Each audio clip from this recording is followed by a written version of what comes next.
So this would be part 2 of our lesson on A Bad Day for Sales, which is a science fiction story by Fritz Leiber.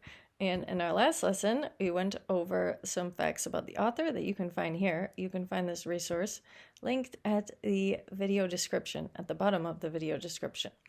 And we went over our historical context along with the technology. And I had said in our last video, I'd given us a spoiler, this nuclear explosion that we see. So, and we'll definitely be looking for things with our foreshadowing. So now we'll explore some of the literary elements and devices. This is what you would call the literary analysis portion of the lesson. So, early details that hint what is coming later.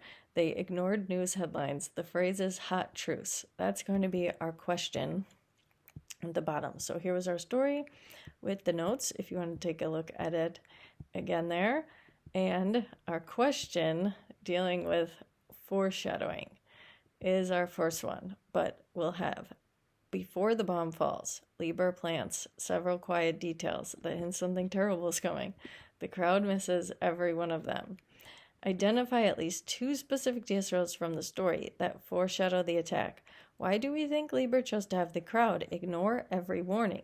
What does the pattern suggest about how people in real life respond to danger they don't want to think about? All right, wait, we'll have to open it another one. So when we're looking, we can use this TO method when you're writing a short response paragraph. And it's basically mean your topic sentence, stating your claim, in the literary element you are analyzing, and make an argument about what it reveals.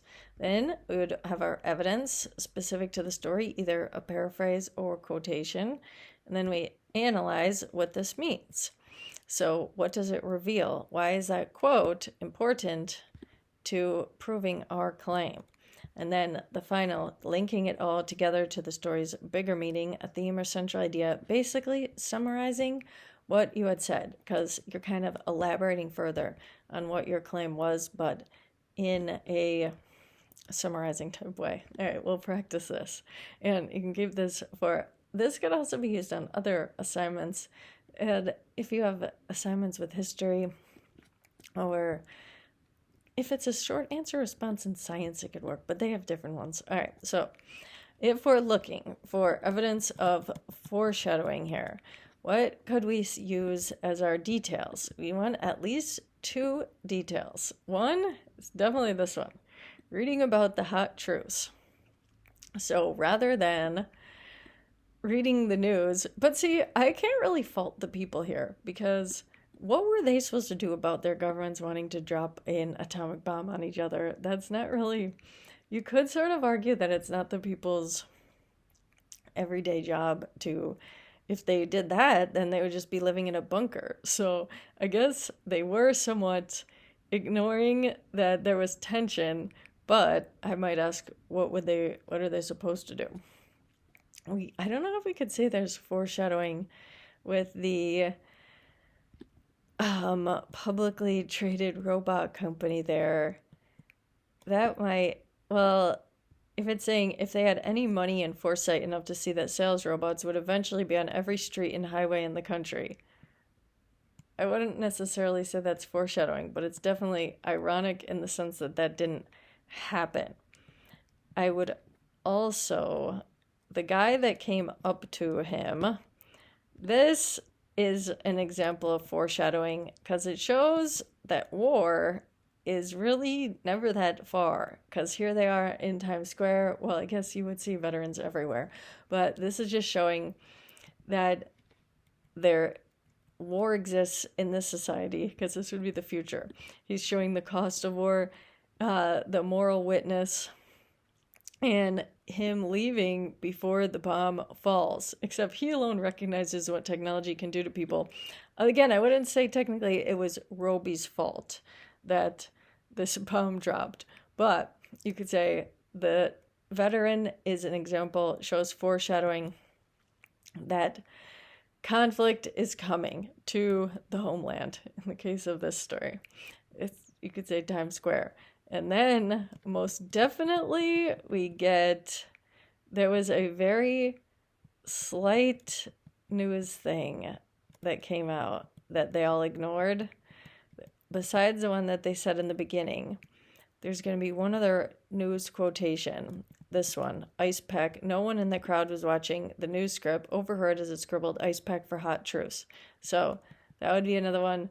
Except this is another one. If this is saying ice pack for hot truce, they're saying it could be a cooling of tension. So even this news story would have been like, oh, good, the war is calming down. Maybe there won't be a nuclear disaster. But either way, this is showing tensions that were going on. And then in the end, well, not in the end, but when the bomb itself is coming, you could say that this would be the foreshadowing, a good example, because we know as a reader that this bomb is coming. Because when we see a purple dark with stars showing, dark purple, silver green something, color of a bud, plunge down better than 3 miles a second. That's very fast. Silver green was newly developed paint that foiled radar. So this is telling us that these people are most certainly about to get hit with a nuclear bomb in the next 2 seconds. So that would be her other bit of foreshadowing. Well, that's kind of like the immediate one, but you can still use it. And why does the crowd miss these warnings? You could really say justify it however you want. You could even argue that they didn't really miss the warnings. There was just really nothing that they could do. Or you could say they missed the warnings because they were too busy shopping. Because when they say the veteran left, I mean, maybe he got to safety, but at that point, there really would have been nothing that people could do if it just is dropping. There was not really much to prepare for that unless you had a bunker. And what does it suggest about human behavior? You could say it's very similar today. People like to be distracted. And if people don't necessarily have any say in their situations, it can make it hard for them to want to change it or worry about it. But then some people do worry about things, like you have the veteran just avoiding it, saying, I've seen this before, and we could maybe assume he lives in like a life of isolation. All right, then we'll have our irony and characterization. Rita tells her mother, Roby helped me, and she genuinely believes it. But we as readers just watch Roby charge her a dime to weigh her and then immediately abandon her when paying customers arrived. Well, he abandoned her with her mother, so I guess you could say that is good.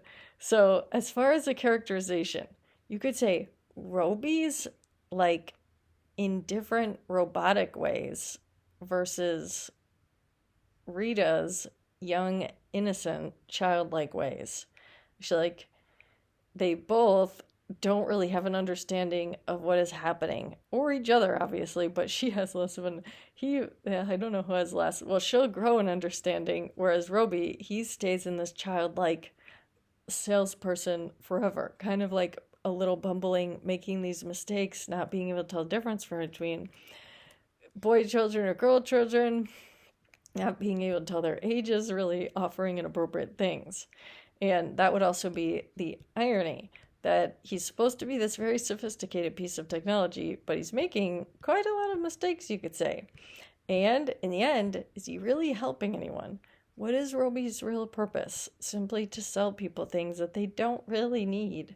And even when they need it, he can't help them, like when the people are begging for water. So that's certainly another irony of the story. They need help, and Roby is not a robot that was built to help, but he would have been very helpful in this situation. You could also part about how they have the asbestos suits on, and rescue workers at the end have to go around looking for people, when Roby would actually be really good at that. But that's not what Roby's doing. And then all the things that we kind of talked about, Leiber wrote the story 70 years ago, yet many readers feel it describes something uncomfortably familiar. Technology that keeps selling, recommending, and advertising to us no matter what is happening in our lives or the world. You could also have to talk about like defense. You have AI being used in like modern warfare. So all of these kind of unsettling things in this story, how, in what ways does Roby remind you of technology you encounter today? Well, I could say a lot. The serve robotic ones, the AI driving cars, things being delivered straight to people, and people like going out less. So like the rise in food delivery things, the rise in people kind of you could say autonomous trucking, which is going to affect jobs, how robots are going to be replacing people's jobs because Roby is a salesman. So technically, he wouldn't really ever replace people's jobs. But in a little ways, you could say, eventually. But that could be things you talk about. And the use of weapons, where these weapons in our technologically advanced world are so powerful that they can cause extreme destruction. Not only just like a bomb, but you could say like a cyber attack, how things would be affected. A cyber attack on like the banking system would literally cause a disaster. So you could say technology can be used to destroy, technology can be used to better people's lives. With the case, a veteran had the medical device, the wheelchair, but maybe it was like a fancier one because it said it was like Roby. So and then the mindless consumerism, just the fact that AI or technology is being used to convince people to buy more and more things. Anything you really feel like how it connects to today with robots, AI, you could say ChatGPT, all different things people use. But those would be our short answer response questions for A Bad Day for Sales by Fritz Leiber. And this is part 2. And in part 3, we can write a central idea paragraph for using our Teal method. So if you look in the end of our document here, it's giving us choose one literary element from the cards above, irony, satire, tone, theme, characterization, foreshadowing, and write a complete Teal paragraph that uses and supports a central idea for A Bad Day for Sales. So, and you want one piece of evidence from the text. Technically, if you want a quote, it can be a quote, or you could just have the paraphrase. And that will be in our part 3 lesson.